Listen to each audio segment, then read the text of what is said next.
At ito nga pala mga idol mga boss, kung paano tanggalin ang nadurog na stick bearing, paano tanggalin ang housing.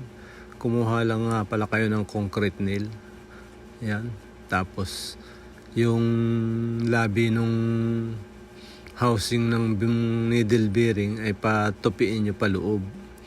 Tapos pag patupiin nyo ng patupiin, pag natupi yan, ibabaliktad nyo, kukuha kayo ng maliit na screw, tapos doon sa maliit na butas na yun, doon nyo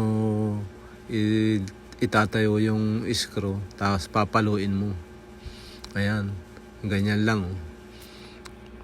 Ngayon, hindi siya pag-aanong nakatupi, lumalupsot pa yung screw. Ulitin lang ulit natin. Patupiin mo lang uli yan paloob para may masabitan yung ating screw. Ngayon, pag may nasabitan na yun, papaluin mo lang uli yan doon sa kabila.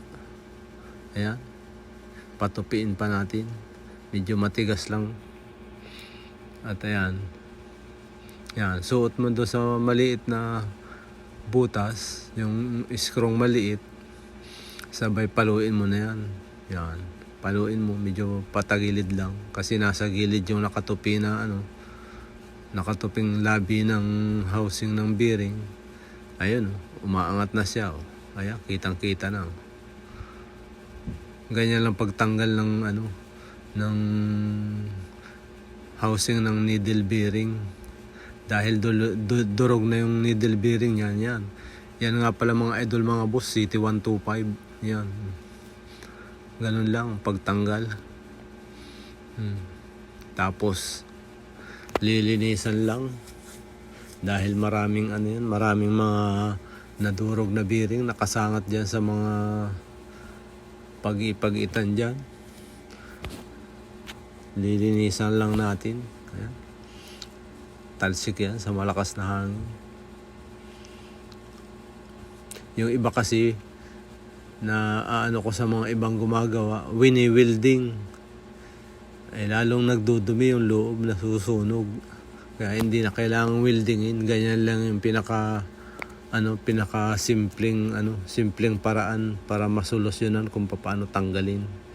At ayan, medyo may tama yung gilid, gawang nabasag na yan.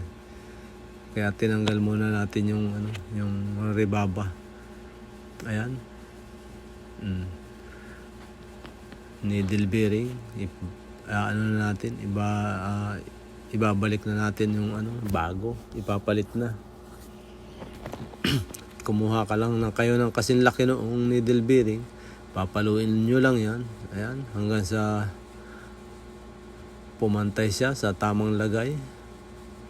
Yan, ganyan lang mga idol mga boss. Hindi na kailangan ng welding. Okay, ayan na. Okay na siya. Ayan. Pwede nang buuhin yan at hanggang din